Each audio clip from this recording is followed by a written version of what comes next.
처음 뵙겠습니다. 처음 뵙겠습니다. 예, 오늘도 주보 투편을 보십니다. 이제 교화단 모임을 하는 날이기 때문에요. 한때가 한순간이라고 헛되이 보낼 수 있으랴. 조금 전에 이제 부른 성가가 그랬죠. 근데 한 달에 한 번 하는 교화단 모임이라고 해서 헛되이 보낼 수가 있겠느냐 이 말씀이죠. 그런데 이제 이렇게 공부를 해본 내용을 주보에 실어놨으니까 이런 거를 이제 참고해가지고 오늘 교화단 모임에서도 내공부한 얘기만 하시면 되겠어요. 자, 이거는 이제 우리 교당 교도가 아니고 다른 교당 교도님과 교무님이 나눈 얘기입니다. 이삿짐 센터를 운영하는 교도님께서 한 달에 한 번 정도 교당에 나오는데 용신법 정정과 연결이 되지 않아서 그렇지 이미 마음을 원만하게 공부하고 계셔서 깜짝 놀랐습니다. 그동안 서류 등 편의를 봐줬던 거래처 사장님이 얼마 전에 실수로 교도님께서 그 사장님께서 요청한 대로 일을 처리하지 못하자 엄청나게 화를 내면서 거래를 끊자고 했답니다. 이거는 뭐 완전히 내가 원하는 대로 네가 일을 안 해줬으니까 이제 너하고 나는 거래를 끊어버리자 이렇게 말씀을 하신 거예요. 그러니까 이건 엄청난 경계죠. 그런데 그 순간에 그동안 그 사장님께서 교도님 업체 편의를 많이 봐줬으니 그 순간에 이제 그 소리를 듣고 완전히 경계에 파묻혀가지고 막 완전히 원망심으로 죽어버릴 수가 있는데 어떻게 업체 편의를 그동안 많이 봐줬으니까 원망하기보다는 그 사장님이 원하는 대로 해줘야 되겠다 하는 생각이 들어서 원하는 대로 일 처리를 해줬다고 한다. 이거는 뭐 교도님이 한 달에 한 번 나오는데도 불구하고 이런 경계를 만나가지고 이런 마음을 썼다는 거 이건 굉장한 거죠. 그래서 바로 그 교도님께 용신법 정전 4대 강령 중 지은 보은대로 공부하고 계신 거라고 말씀드렸습니다. 이제 교무님께 이 교도님이 내가 그랬습니다 이렇게 말씀드리니까 교무님께서 그것이 4대 강령 중에 지은 보은을 실천하신 것입니다 이렇게 얘기해드린 거예요. 지금 당장 원망할 일이 일어났는데 그 원망할 일에 매몰되지 않고 원망할 일이 있더라도 그건 분명히 원망할 일이죠. 그 일 좀 바르게 당신 뜻대로 처리 안 해줬다고 너와 나하고 거래를 끊어버리자고 그렇게 얘기한 것은 분명히 원망할 일이라고. 원망할 일이에요. 우리가 인생을 살다 보면 이렇게 원망할 일이 나타난다고요. 이런 일이 이 교도님인들 있으리라고 생각이나 했겠어요? 살다 보면 이렇게 있어져. 이렇게 원망할 일이 있어. 이렇게 있더라도 어찌라고?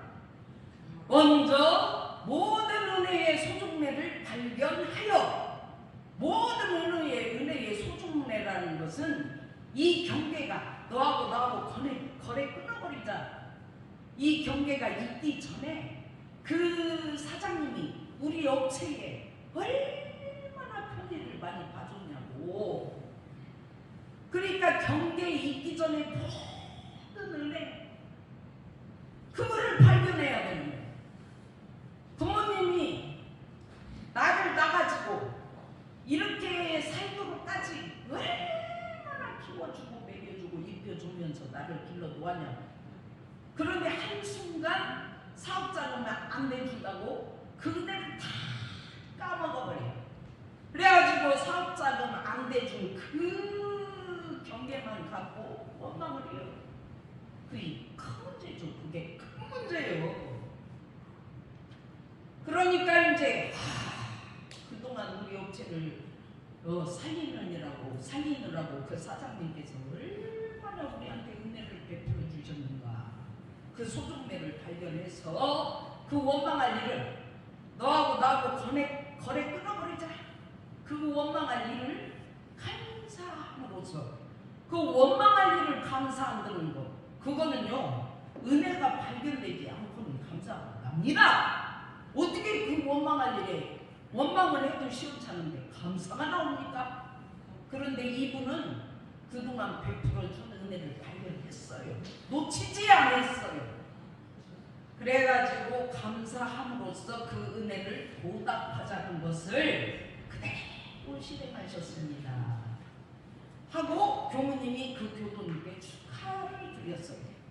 그런데 더 재미있었던 것은 그 교도님께서 업체 사장님이 원하는 대로 일은 처리해 드렸지만 그 일이 끝나고 나서 생각을 해보니까 서운한 마음이 올라와. 꼭 그 사장님이 그래야만 하는가 하는 마음이 올라오더라. 이렇게 교무님께 얘기를 했어요.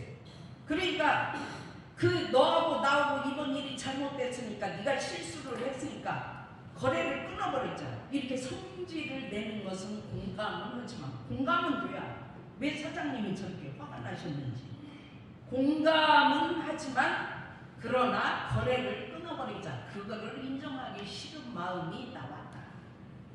그래서 공감하지만 인정하기 싫은 마음 그것이 진리입니다 하면서 시원하게 웃었다 그 말이죠. 야 너 원망한 거 발견해가지고 감사하면 됐지 뭐 뒤에 가서 또 서운하다 그러고 꼭 그래 그렇게 행동을 했어야 했는가 그러면서 또 그 마음을 내가지고 원망을 하냐. 그게 아니잖아요. 이 마음이 올라오게 돼 있다고. 서운해요. 거래를 끊자고 하는 것처럼 서운한 게 어디 있어. 그러니까 그게 진리입니다. 그렇게 나오는 마음이 대소유구입니다. 이렇게 공감을 하고 웃었다 그 말이죠. 그래서 세상 사람들이 이미 다 사막을 다 공부하고 있어요. 이렇게 원불교 나와가지고 정기적으로 이렇게 법문을 듣고 훈련을 하고 교화당 모임을 하고 그러면서 사막을 공부하는 게 아니라 이렇게 안 하는데도 이미 사막을 공부하고 있다 그 말이에요. 만약에 세상 사람들이 뭔 일을 딱 교통사고를 당한다거나 무슨 이런 인생을 살다가 막 갑자기 막 누가 죽는 일이 생긴다거나 그러면 딱 멈춰서 생각하고 취사하는 이 사막 공부를 들이대지 않으면 이게 진짜 날마다 교통사고가 끊임이 없고 대한민국의 사건 사고가 너무너무 많이 나서 아수라장이 돼버린다. 그런데 세상 사람들도 알게 모르게 딱 멈출 자리에 멈추고 생각할 줄 알고 또 취사도 감정적으로 하는 게 아니라 다 지혜롭게 하려고 다 멈춘다고. 다만 이렇게 비공부인은 이렇게 교도가 아니고 교당에 나와서 문학감정을 받으면서 정기적으로 공부를 하는 사람은 아니지만 이렇게 세상 사람들도 부지 중에 사막을 공부한다 그 말이에요. 그러나 또 주변이 없이 한다고. 이 대소유무이치라는 중심을 잡고 하는 게 아니라 그 중심이 없이 하긴 해요. 그리고 세상 사람들도 다 임시적으로 사막을 공부한다 그 말이에요. 이렇게 임시적으로도 안 하면 세상이 아수라장 되어버립니다. 살 수가 없으니까. 그런데 공부인은 누굽니까? 교당에 나와서 이렇게 법회도 보고 교화당 모임을 하면서 문답감정 회의도 하고 정기적으로 계속 공부 모임도 하고 그렇게 공부하는 사람을 공부인이라고 그래요. 그렇게 공부하고 있는 것을 발견해서 용심법 정정과 연결을 해줘. 아까 한 달에 한 번 나오는 교도님도 그것이 지음보훈의 4대 강령에 나와 있는 지음보훈인 줄을 몰라. 그러면서 그냥 자기 공부한 얘기를 하는 거예요. 그러니까 교무님이 그것을 4대 강령 지음보훈에다가 딱 연결을 시켜주는 거예요. 그러니까 우리 교도님들은 이렇게 공부를 해갖고 그런 얘기를 들으면 이렇게 정전에 탁탁 연결해주는 힘을 얻으면 되는 거예요. 연결해주면서 공부적 사막을 부지 중에 하는 게 아니라 공부 삼아서 공부적으로 정치취향 사리연구 대소유문을 들이대는 거예요. 정치취향이 대자리, 사리연구가 소자리, 작업취사가 유무자리니까 사막 정신주양 사리연구 작업취사 이 말이나 대소유문이나 똑같은 말이라고. 그러니까 공부 삼아서 대소유문을 들이대게 이렇게 연결시켜 주는 것을 공부적 사막이라 그래요. 그러니까 오늘 탁 모임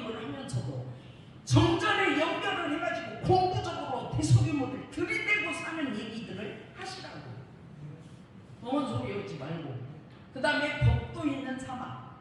법이 도가 있어. 대소유물을 찾고 사막을 공부하는 사람은 법도로 하는 거예요. 도로. 그 다음에 공부인은 강단 없는 사막도 들이대다 말다. 경계가 좀 괴로우면 하고 아는 말을 하고, 대소유물 내 던져버리고 내 생각으로 내 감정으로 내 지식으로 일주일 내내 또 대소유물은 없어. 그렇게 하지 말고 강단 없는 사막. 이거는 사이간 끈을 탄 끊임없이 대소유물을 들이대라는 거예요. 이 강단 없는 사막이 될 수 있도록 인도만 해주면 됩니다. 오늘 공부 모임은 이렇게 인도하는 공부 모임이 돼야 되는 거예요. 그래야 헛된 시간이 안 되죠. 그리고 감사 생활을 해야 한다고 강요하는 것은 감사병이 되고, 상대방이 은혜 발견이 안 되었는데 어떻게 감사가 나오냐고.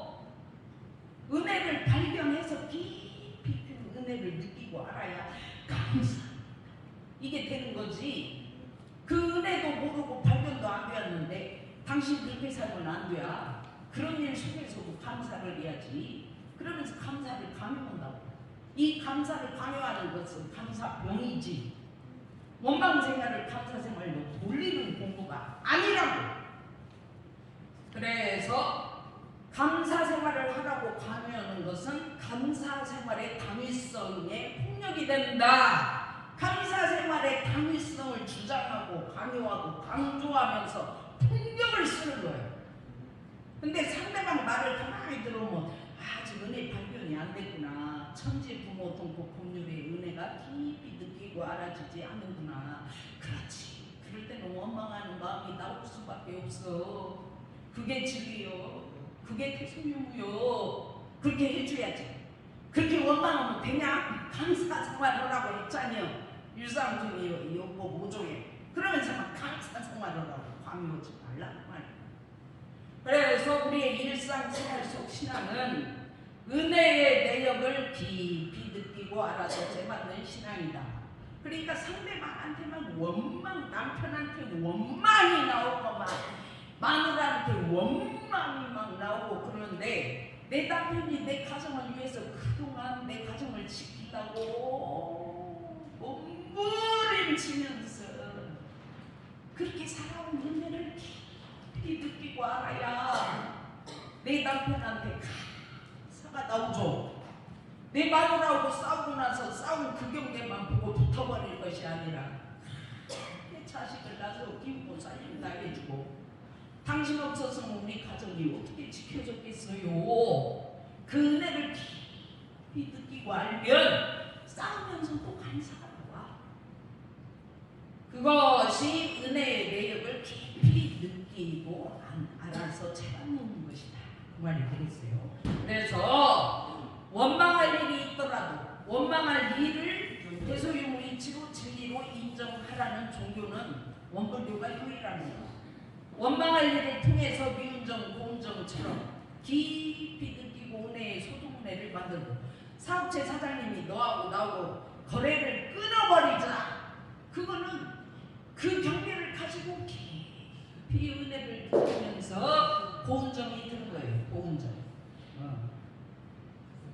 그리고 이제 경계에 이제 내가 가슴이 아프고, 또 그동안 또 사장님이 잘해주신 것이 생각도 나고, 그러지만 내가 일 처리를 잘못해가지고 이렇게 또 서고 실수를 해가지고 가슴이 아프고, 그걸 가지고 또 은혜를 느끼면서 공부하고 그러면서 미운 점이 드는 거예요.